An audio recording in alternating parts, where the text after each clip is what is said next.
শিক্ষার্থীরা কেমন আছো? আশা করি তোমরা ভালো আছো। একে স্কুল অ্যান্ড কলেজের অনলাইন ক্লাসের পক্ষ থেকে তোমাদেরকে আবারও স্বাগত। আজকে আমি যে বিষয়টা আলোচনা করব সেটা হলো ক্লাস 6-এর ইংলিশ ফার্স্ট পেপারের আনসিন পার্টের ম্যাচিং অংশটা আমি তোমাদের আলোচনা করব। ঠিক আছে, দেখি ম্যাচিংটা কিভাবে করতে হয়। তোমাদের এটা কোশ্চেন পেপারের কোশ্চেন নাম্বার 5 থাকবে। সেক্ষেত্রে প্রশ্নটা এভাবে লেখা থাকবে, অর্থাৎ match the parts of sentence given in column A and column B to write 5 complete sentence. অর্থাৎ কলাম এ এবং কলাম বিতে 5টি অংশ থাকবে। 5টি অংশ, এপাশে 5টি অংশ, এপাশে 5টি অংশ। সেই 5টি অংশকে তোমাদেরকে মিলিতভাবে একটি করে সেন্টেন্স তৈরি করতে হবে। আমরা দেখি এখন কিভাবে এই সেন্টেন্সগুলো তৈরি করতে হবে। হ্যাঁ, কলাম এতে কী দেওয়া আছে? 5টি অপশন দেওয়া আছে। কলাম বিতে 5টি অপশন দেওয়া আছে। কী দেওয়া আছে দেখে নেই। ইন্ডিপেন্ডেন্স স্বাধীনতাটা হলো নো নেশন ক্যান অ্যাচিভ, কোনো জাতি এটি অর্জন করতে পারে না। আওয়ার ওয়ার অফ ইন্ডিপেন্ডেন্স, আমাদের স্বাধীনতা যুদ্ধ। পিপল ফ্রম অল ওয়ার্কস, সর্বস্তরের মানুষ। দিয়ে ওয়েন টু দ্য ব্যাটেল, তারা যুদ্ধক্ষেত্রে গিয়েছিল।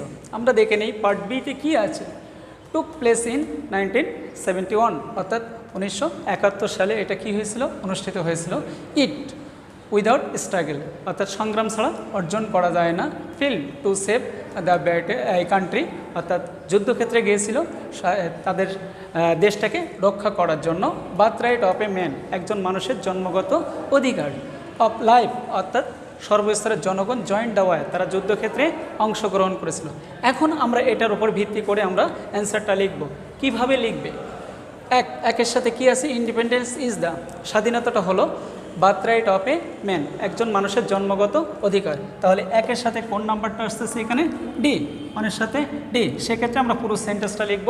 এক্ষেত্রে দুইটা সেন্টেন্সের মাঝখানে, দুইটা অংশের মাঝখানে কোনো হাইফেন বা কোনো রকমের চিহ্ন দেওয়া যাবে না, সরাসরি সেন্টেন্সটি লিখতে হবে।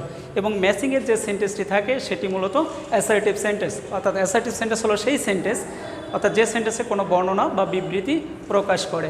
আমরা সেটা লিখি। তাহলে ইন্ডিপেন্ডেন্স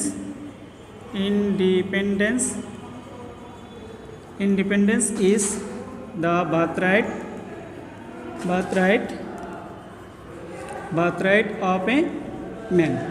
প্রথম সেন্টেন্সটি কমপ্লিট, অর্থাৎ independence is the birthright of a man. হ্যাঁ প্রিয় শিক্ষার্থীরা, অনেক সময় তোমরা লেখার সময়, পরীক্ষা উত্তর লেখার সময় ইন্ডিপেন্ডেন্স ইজ দ্য এই দির পরে এখানে হাইফেন ব্যবহার করো, কোলন ব্যবহার করো বা বিভিন্ন চিহ্ন ব্যবহার করো। এটা কোনোভাবেই লেখা যাবে না। ইভেন অনেক ছেলে মেয়ে এভাবেও লেখে, ঠিক যেভাবে কলাম এ বি দেওয়া আছে এইভাবে লিখে এখানে পাশাপাশি তারা উত্তরটা লিখে দেয়। এভাবে লেখা যাবে না, উত্তরটা ঠিক এভাবেই হতে হবে। অর্থাৎ অনের সাথে নাম্বার ডি এবং পুরো সেন্টেন্সটা একসাথে লিখে বাক্যের শেষে ফুল স্টপ দিতে হবে।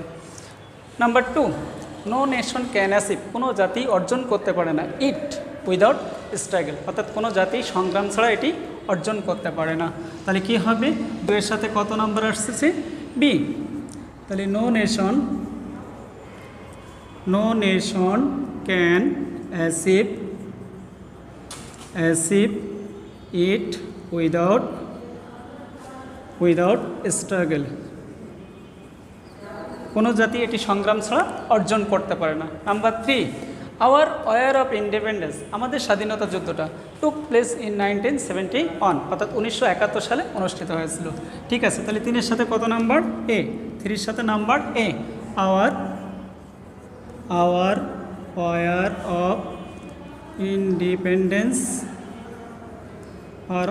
ইন্ডিপেন্ডেন্স টুক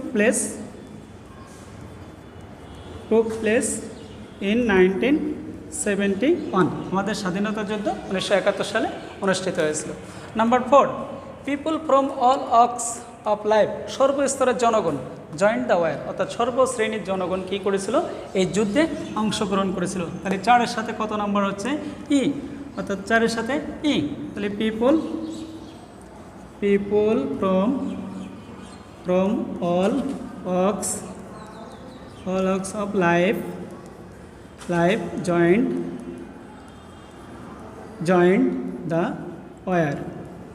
দ্য ওয়ার, সর্বস্তরের মানুষ এই যুদ্ধে অংশগ্রহণ করেছে। সর্বশেষ 5 নাম্বারটা ভির সাথে কী আছে? They went to the battle, তারা যুদ্ধক্ষেত্রে গিয়েছিল। To battle field to save the country, দেশটাকে রক্ষা করার জন্য। তাহলে এর সাথে কত নাম্বার হচ্ছে? সি। এর সাথে C. C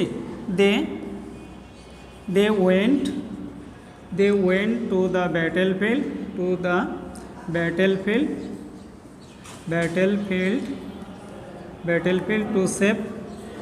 two save the country.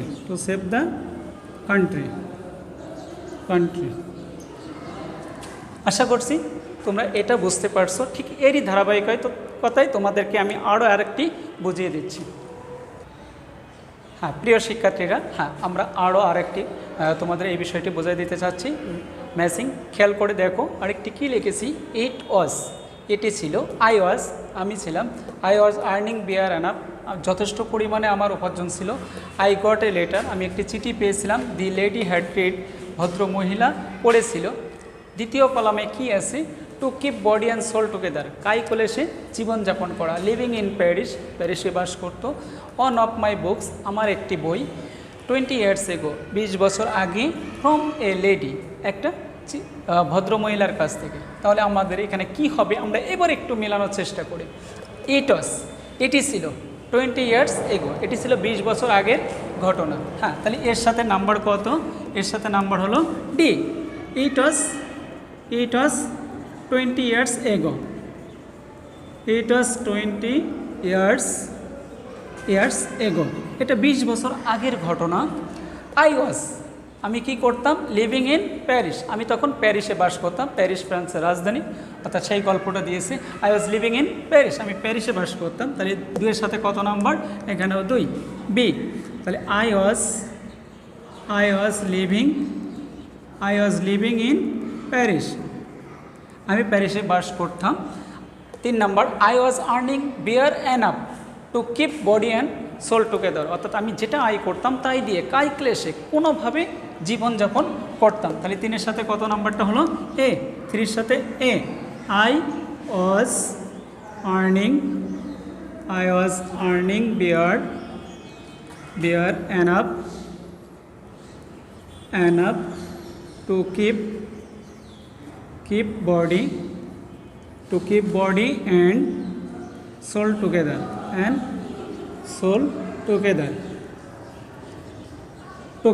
অর্থাৎ আমি যেটা আয় করতাম সেইটা দিয়ে কোনো রকম ক্লেশে জীবনযাপন করতাম।